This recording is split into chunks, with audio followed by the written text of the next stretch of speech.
ಮನುಷ್ಯ ಹಿಂಗೆ ಬದುಕಬೇಕು ಅನ್ನೋದಕ್ಕೆ ಆಯುರ್ವೇದದಲ್ಲಿ ಒಂದು ಮ್ಯಾನ್ಯುಯಲ್ ಬುಕ್ ಇದೆಯಾ? Basis index of the our body ಅಂತ ಹೇಳಿ. ಜ್ವರ ಬಂದಾಗ ನಾನು ಏನ್ ಮಾಡ್ತೀನಿ ಅಂದ್ರೆ ಒಂದಿನ ಫುಲ್ ಏನು ತಿನ್ನಲ್ಲ, ಉಪವಾಸ ಇರ್ತೀನಿ. ಜ್ವರ ತಾನಾಗೆ ವಾಸಿ ಆಗುತ್ತೆ ಅಂತ ಅಂದ್ರು. ಯಾರು ಮಾಡ್ತಾರೆ ಸರ್ ಇದನ್ನ? 4 ಗಂಟೆಗೆ ಒಂದು ಟ್ಯಾಬ್ಲೆಟ್ ಹಾಕ್ತಾರೆ ಪ್ಯಾರಾಸಿಟಮಲ್. ಜ್ವರ ಬಂದ ತಕ್ಷಣ 4 ಗಂಟೆಗೆ ಒಂದು ಪ್ಯಾರಾಸಿಟಮಲ್ ಹಾಕಿದ್ರೆ ನಮ್ ದೇಹ ಕನ್ಸ್ಯೂಮಿಂಗ್ ಕೆಪಾಸಿಟಿ ಎಷ್ಟಿದೆ ಪ್ಯಾರಾಸಿಟಮಲ್ ನ? 650 mg. ಬಟ್ ಯಾಕೆ ಹೆದರ್ಸ್ತಾರಲ್ಲ ಸೊಸೈಟಿನಲ್ಲಿ? ಅಂದ್ರೆ ಏನಾದ್ರು ತೊಂದರೆ ಆಗಿದೆಯಾ, ಫಸ್ಟ್ ಹೋಗಿ ಹಾಸ್ಪಿಟಲ್ ತೋರಿಸ್ಕೋ, ಫಸ್ಟ್ ಟೆಸ್ಟ್ ಎಲ್ಲ ಮಾಡಿಸು ಅಂತ ಇದನ್ನ ಹೆದರ್ಸಿಟ್ಟಿರದ ಇದನ್ನೆಲ್ಲ.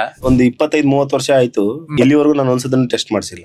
ಆರೋಗ್ಯವಾಗಿಲ್ವಾ? Ayurveda the best. ಜಗತ್ತಿನಲ್ಲಿ ಅತ್ಯಂತ ಶ್ರೇಷ್ಠವಾದ ಯಾವ್ದಾದ್ರು ಒಂದು ಔಷಧಿ ಪದ್ಧತಿ ಇದೆ ಅಂತಂದ್ರೆ ಅದು ಆಯುರ್ವೇದ ಪದ್ಧತಿ. ಒಂದ್ ಫೋನ್ ತಗೊಂಡ್ರೆ ಅಥವಾ ಒಂದ್ ಕಾರ್ ತಗೊಂಡ್ರೆ ಅದಕ್ಕೊಂದು ಮ್ಯಾನ್ಯುಯಲ್ ರೆಕಾರ್ಡ್ ಬುಕ್ ಇರುತ್ತೆ, ಹಿಂಗೆ ಇದನ್ನ ಉಪಯೋಗಿಸ್ಬೇಕು, ಹಿಂಗೆ ಇದನ್ನ ಓಡಿಸ್ಬೇಕು ಅಂತೆಲ್ಲ. ಬಟ್ ಮನುಷ್ಯ ಹಿಂಗೆ ಬದುಕಬೇಕು ಅನ್ನೋದಕ್ಕೆ ಆಯುರ್ವೇದದಲ್ಲಿ ಒಂದ್ ರೆಕಾರ್ಡ್ ಬುಕ್ ಇದೆಯಾ, ಒಂದ್ ಮ್ಯಾನ್ಯುಯಲ್ ಬುಕ್ ಇದೆಯಾ? ಇದೆ ಸರ್. ಆಚಾರ್ಯರು ಅದನ್ನ ತುಂಬಾ ಚೆನ್ನಾಗಿ ಬರ್ದಿದ್ದಾರೆ.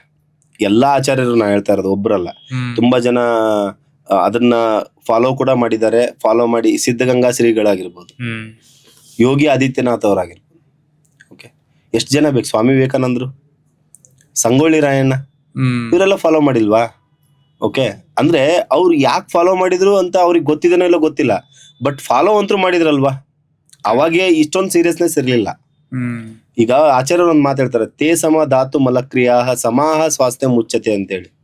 ಓಕೆ, ನಮ್ಮ ದೇಹದಲ್ಲಿ ಧಾತು ಮಲಕ್ರಿಯೆಗಳು ಸರಿಯಾಗಿದ್ರೆ, ಓಕೆ, ನಮ್ಮ ದೇಹದಲ್ಲಿ ಧಾತು ಮಲಕ್ರಿಯೆಗಳು ಸರಿಯಾಗಿದ್ರೆ ಸ್ವಾಸ್ಥ್ಯ ಅಂದ್ರೆ ಏನು? ಆರೋಗ್ಯವಾಗಿರೋದು. ಓಕೆ, ಎಲ್ಲ ಮನುಷ್ಯನು ಆರೋಗ್ಯವಾಗಿರ್ತಾನೆ ಅಂತ ಅರ್ಥ. ಈಗ ನೀವು ಒಂದ್ ಸಿಂಪಲ್ ನಾನು ನಿಮಗೆ ಎಕ್ಸಾಂಪಲ್ ಹೇಳ್ತೀನಿ. ಈಗ ನೀವು ನಾಳೆಯಿಂದ ಮಾಡಕ್ ಸ್ಟಾರ್ಟ್ ಮಾಡ್ರಿ ಅದನ್ನ. ಯಾವಾಗ ನೀವು ಯೂರಿನ್ ಮಾಡ್ತಿರೋ ಆ ಯೂರಿನ್ ಕಲರ್ ಯಾವ ಕಲರ್ ಅಲ್ಲೂ ಇರಬಾರ್ದು, ಯಾವ ಕಲರ್ ಇರಬಾರ್ದು. ಓಕೆ, ಅಂದ್ರೆ ಕೆಲವೊಬ್ರು ಹಳದಿ ಆಗಿರುತ್ತೆ, ಇನ್ನೊಂದಾಗಿರುತ್ತೆ. ನೀವು ಮಲ ವಿಸರ್ಜನೆ ಮಾಡ್ತಿರಲ್ಲ, ಆ ವಿಸರ್ಜನೆ ಮಾಡಿರೋ ಮಲ ಅದಕ್ಕೆ ಹತ್ಕೋಬಾರ್ದು. ಅರ್ಥ ಆಯ್ತಾ ಸರ್ ನಾನು ಹೇಳಿದ್ದು?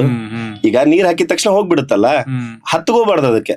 ಆ ಒಂದು ಏನಿರುತ್ತೆ ಅದಕ್ಕೆ ಹತ್ಕೊಂಡ್ರೆ ಅಂತಂದ್ರೆ ಅವ್ರದ್ರಲ್ಲಿ ಏನೋ ಸಮಸ್ಯೆ ಇದೆ ಅಂತ ಅರ್ಥ. ಓಕೆ, ಸೊ ಇಷ್ಟನ್ನ ನಾವು ಫಾಲೋ ಮಾಡ್ತಾ ಹೋಗೋದು ಏನ್ ದೊಡ್ಡ ವಿಷಯ ಇದೆ? ಈಗ ನಮ್ಮ ಫೇಸ್, ನಮ್ಮ ಮುಖ, ಓಕೆ, ಏನೇನೆಲ್ಲ ಇಂಡಿಕೇಟ್ ಮಾಡುತ್ತೆ ನಮ್ಮ ದೇಹದಲ್ಲಿ ಇರೋದನ್ನ? Face is index of the our body ಅಂತ ಹೇಳ್ತೀವಿ ಅಲ್ವಾ. ನಮ್ಮ ದೇಹದಲ್ಲಿ ತುಂಬಾ ಆರ್ಗನ್ಗಳಿದಾವೆ, ಕಣ್ಣಿಗೆ ಕಾಣದೇ ಇರೋ ಆರ್ಗನ್ಗಳು. ನಮ್ಮ ಲಿವರ್ನ ನಾವು ಸತ್ ಮೇಲೆ ಮಾತ್ರ ಬೇರೆಯವ್ರ ಕೈಲಿ ನೋಡ್ಲಿಕ್ಕೆ ಸಾಧ್ಯ ಅಲ್ವಾ. ನಮ್ ಲಿವರ್ ನಮ್ ಕೈಲಿ ನೋಡಕ್ಕಾಗಲ್ಲ, ಬೇರೆಯವ್ರ ಕೈಲಿ ನೋಡಕ್ಕಾಗಲ್ಲ.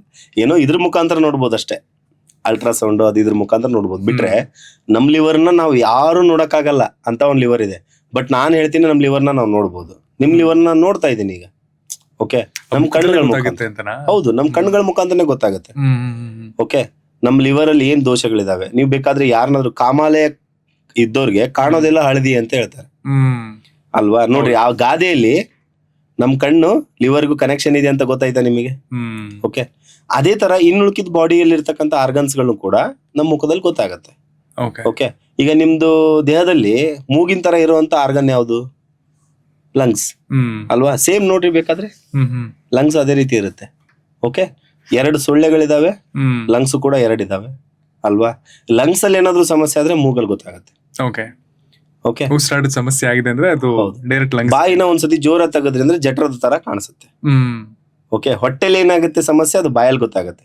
ಬೇಕಾದ್ರೆ ನೋಡ್ರಿ, ನೀವು ಗ್ಯಾಸ್ಟ್ರಿಕ್ ಆದಾಗ ಬಾಯಿಂದಾನೇ ಡೇಗ್ ಬರೋದು, ಸ್ಮೆಲ್ ಬರೋದು ಬಾಯಿಂದಾನೆ, ಮತ್ತೊಂದು ಮಗದೊಂದು ಬಾಯಿಂದ ಗೊತ್ತಾಗ್ಬಿಡುತ್ತೆ.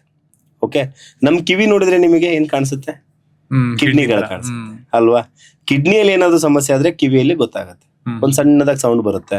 ಆತರ ಸೌಂಡ್ಗಳೆಲ್ಲ ಬಂದಾಗ ನಮ್ ಕಿಡ್ನಿ ಸಮಸ್ಯೆ ಅಂತ ತಿಳ್ಕೊಬೇಕು. ನಮ್ಮ ರಕ್ತ ಯಾವ ಕಲರ್ ಅಲ್ಲಿ ಇದೆ? ಕೆಂಪು. ನಾಲ್ಗೆ ಕೆಂಪು ಅಲ್ವಾ. ನಾಲ್ಗೆಯಲ್ಲಿ ಏನಾದ್ರು ಕಲರ್ ಚೇಂಜ್ ಆದ್ರೆ ನಮ್ ರಕ್ತದ ಬಗ್ಗೆ ಗೊತ್ತಾಗತ್ತೆ. ಎಷ್ಟು ಈಸಿ ಇಂಡಿಕೇಶನ್, ಈಸಿ ಇದೆ ನೋಡಿ ಸರ್. ಈಗ ನಾವ್ ಇದಕ್ಕೆಲ್ಲ ಸುಮ್ನೆ ಯಾಕೆ ಲಕ್ಷಾಂತರ ರೂಪಾಯಿ ಖರ್ಚು ಮಾಡ್ಬೇಕು, ಸಾವಿರಾರು ರೂಪಾಯಿ ಖರ್ಚು ಮಾಡ್ಬೇಕು?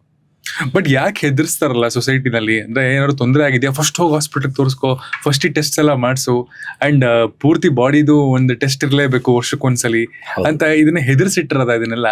ಸರ್, ನಾನೀಗ ಒಂದು 25-30 ವರ್ಷ ಆಯ್ತು, ಇಲ್ಲಿವರೆಗೂ ನಾನು ಒಂದ್ಸದನ್ನು ಟೆಸ್ಟ್ ಮಾಡಿಸಿಲ್ಲ. ಆರೋಗ್ಯವಾಗಿಲ್ವಾ? ಓಕೆ, ನೀವು ಯಾರದೇ ನೋಡ್ರಿ, ಒಂದು ತುಂಬಾ ಕಷ್ಟಪಟ್ಟು ಬದುಕ್ತಾ ಇರೋರು ಟೆಸ್ಟ್ ಮಾಡ್ಸಲ್ಲ. ಓಕೆ, ಆಮೇಲೆ ಹೇಳ್ತಾ ಇರೋರು ಕೂಡ ಮಾಡ್ಸಿರ್ತಾರೆ. ಈಗ ಒಂದ್ ಮನುಷ್ಯನ್ ಗುಣ ಏನ್ ಗೊತ್ತಾ? ನೀವು ಹೋಗಿ ಕ್ರಿಕೆಟ್ಗೆ ಅಡ್ಮಿಷನ್ ಮಾಡಿಸ್ ಬಂದ್ರಿ ಅಂದ್ರೆ ನಿಮ್ ಫ್ರೆಂಡ್ ನ ಏನಾದ್ರೂ ಮಾಡಿ ಅಡ್ಮಿಷನ್ ಮಾಡಿಸ್ಬೇಕು, ಯಾಕಂದ್ರೆ ಜೊತೆಗೆ ಒಬ್ರು ಇರ್ಬೇಕು. ಓಕೆ, ಅದೇ ತರ ನೀವು ಹೋಗಿ ಶುಗರ್ ಟೆಸ್ಟ್ ಮಾಡಿಸಿದ್ರಿ ಅಂದ್ರೆ ಒಂದ್ ಕ್ಯೂರಿಯಾಸಿಟಿ, ಇವಂದ್ ಏನಿದೆ ಅಂತ ತಿಳ್ಕೊಳಕ್ಕೆ. ಮಾಡಿಸ್ಬಿಡೋದು. ಭೂತ ನಿಮ್ ತಲೆಯಲ್ಲಿ ಅಷ್ಟೇ ಇಲ್ಲ, ಈಗ ಟ್ರಾನ್ಸ್ಫರ್ ಮಾಡ್ಬಿಟ್ರಿ ನೀವು. ಓಕೆ, ಈ ತರ ಇದ್ದಾಗ ಸಮಸ್ಯೆಗಳಾಗ್ತವೆ. ನಾವು ನಮ್ಮ ಆರೋಗ್ಯನ ನಾವು ಕಾಯ್ಕೋಬೇಕು ಅಂದ್ರೆ ನಾ ಹೇಳಿದ್ನಲ್ಲ, ಈ ತರ ಇಂಡಿಕೇಟ್ ಮಾಡ್ತವೆ. ಅದಾದ್ಮೇಲೆ ನಮಗೆ ಜ್ವರ ಬಂತು ಅಂದ ತಕ್ಷಣನೇ ನಮ್ಮ ಒಬ್ರು ಫ್ರೆಂಡ್ ಹೇಳಿದ್ರು, ಜ್ವರ ಬಂದಾಗ ನಾನು ಏನ್ ಮಾಡ್ತೀನಿ ಅಂದ್ರೆ ಒಂದಿನ ಫುಲ್ ಏನು ತಿನ್ನಲ್ಲ, ಉಪವಾಸ ಇರ್ತೀನಿ, ಜ್ವರ ತಾನಾಗೆ ವಾಸಿ ಆಗತ್ತೆ ಅಂತ ಅಂದ್ರು. ಓ ಹೌದಲ್ವ, ಎಷ್ಟು ಚೆನ್ನಾಗಿದೆ ಇದು. ಓಕೆ, ಯಾರು ಮಾಡ್ತಾರೆ ಸರ್ ಇದನ್ನ? 4 ಗಂಟೆಗೆ ಒಂದು ಟ್ಯಾಬ್ಲೆಟ್ ಹಾಕ್ತಾರೆ ಪ್ಯಾರಾಸಿಟಮಲ್. ಓಕೆ, ಜ್ವರ ಬಂದ ತಕ್ಷಣ 4 ಗಂಟೆಗೆ ಒಂದು ಪ್ಯಾರಾಸಿಟಮಲ್ ಹಾಕಿದ್ರೆ ನಮ್ಮ ದೇಹ ಕನ್ಸ್ಯೂಮಿಂಗ್ ಕೆಪಾಸಿಟಿ ಎಷ್ಟಿದೆ ಪ್ಯಾರಾಸಿಟಮಲ್ನ? 650 mg ಮ್ಯಾಕ್ಸಿಮಮ್. ನಾ ಹೇಳ್ತಾ ಇರೋದು 550 ಸಾಕು. 650 ತನಕ ಒಂದ್ ದಿನಕ್ಕೆ ಕನ್ಸ್ಯೂಮ್ ಮಾಡೋ ಕೆಪಾಸಿಟಿ ಇದೆ, ಕೆಪಬಿಲಿಟಿ ಇದೆ.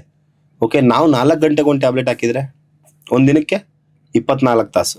ಓಕೆ, 6 ಮಾತ್ರೆ 650 mg 6 ಮಾತ್ರೆ ಅಂದ್ರೆ 3600 3950 mg, ಹೆಚ್ಚು ಕಮ್ಮಿ 4000 mg ಅನ್ಕೊಳ್ಳಿ. ಬೇರೆ ಬೇರೆ ಮತ್ತೆ ಆಂಟಿಬಯೋಟಿಕ್ ಎಲ್ಲ ಕೊಟ್ಟಿರ್ತಾರಲ್ಲ.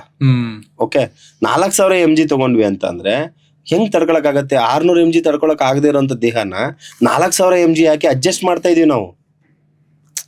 ಓಕೆ, ಮಿಸ್ಟೇಕ್ ಆಗ್ತಾ ಇದೆ ಸರ್. ನಾನು ಈಗ ತಲೆನೋವು ಬಂತ, ಹೋಗಿ ಮಾತ್ರೆ ತಗೋ, ಹೊಟ್ಟೆ ನೋವು ಬಂತ, ಮಾತ್ರೆ ತಗೋ, ಬೆನ್ನೋವು ಬಂತ, ಮಾತ್ರೆ ತಗೋ, ಪೇನ್ ಕಿಲ್ಲರ್ ತಗೋ ತಗೋ ತಗೋ ತಗೋ ತಗೋ ತಗೊಳ್ತಾನೆ ಇರ್ಬೇಕಾ? ಬೇರೆ ದಾರಿನೇ ಇಲ್ವಾ? ಓಕೆ, ಈಗ ಮಂಡಿ ನೋವು ಬಂದಿದೆ ಅಂತ ಅನ್ಕೊಳ್ಳಿ. ಮಂಡಿ ನೋವು ಬಂದ ತಕ್ಷಣನೇ ಮನುಷ್ಯ ಏನ್ ಮಾಡ್ಬೇಕು? ಫಸ್ಟ್ ಅದನ್ನ ಸ್ವಲ್ಪ ಎಕ್ಸರ್ಸೈಸ್ ಮಾಡಿ ಕಡಿಮೆ ಮಾಡ್ಕೋಬೇಕು. ಓಕೆ, ಬೇರೆ ಏನಾದ್ರು ದಾರಿಗಳಿದಾವೆ. ಅದಕ್ಕೆ ನಮ್ಮ ಆಯುರ್ವೇದದಲ್ಲಿ ತುಂಬಾ ಚೆನ್ನಾಗಿದೆ. ಗೂಗಲ್ ಅಲ್ಲಿ ಹಾಸ್ಪಿಟಲ್ ನ ಹುಡ್ಕೋ ಬದಲು ಮಂಡಿ ನೋವಿಗೆ ಪರಿಹಾರ ಅಂತ ಹುಡುಕ್ರಿ ಅಲ್ವಾ? ಹತ್ರ ಇರೋ ಹಾಸ್ಪಿಟಲ್ ಅಂತ ಹುಡ್ಕೋ ಬದಲು ಏನ್ ಪರಿಹಾರ ಅಂತ ಹುಡುಕ್ರಿ. ಗೂಗಲ್ ಬೇಡ, ನಿಮ್ ಮನೇಲಿ ಯಾರಾದ್ರೂ ವಯಸ್ಸಾದ್ರನ್ನ ಕೇಳ್ರಿ. ಓಕೆ, ಸೊ ಅದನ್ನ ಮಾಡಲ್ಲ. ಈಗ ಮಂಡಿ ನೋವು ಬಂದಾಗ ಹೋಗಿ ಪೇನ್ ಕಿಲ್ಲರ್ ತಗೊಳ್ತಾರೆ. ಪೇನ್ ಕಿಲ್ಲರ್ ತಗೊಂಡಾಗ ಮನುಷ್ಯನಲ್ಲಿ ಏನೇನೆಲ್ಲ ಬದಲಾವಣೆ ಆಗುತ್ತೆ ಅನ್ನೋದನ್ನ ನೋಡ್ತಾ ಹೋದ್ರೆ ಮೆದುಳಲ್ಲಿ ಒಂದು ಸಿಗ್ನಲ್ ಇರುತ್ತೆ ಸರ್. ಈಗ ಮಂಡಿ ನೋವು ಬಂದಿದೆ ಅಂದ್ರೆ ಅದು ನಮಗೆ ಹೆಂಗ್ ಗೊತ್ತಾಗುತ್ತೆ? ಮಂಡಿಯಿಂದ ನರಗಳ ಮುಖಾಂತರ ನಮ್ಮ ಮೆದುಳಿಗೆ ಸಿಗ್ನಲ್ ಬರುತ್ತೆ, ನನಗೆ ನೋಯ್ತಾ ಇದೆ, ನೀ ಇದನ್ನ ಬಾಯಿಂದ ಹೇಳು.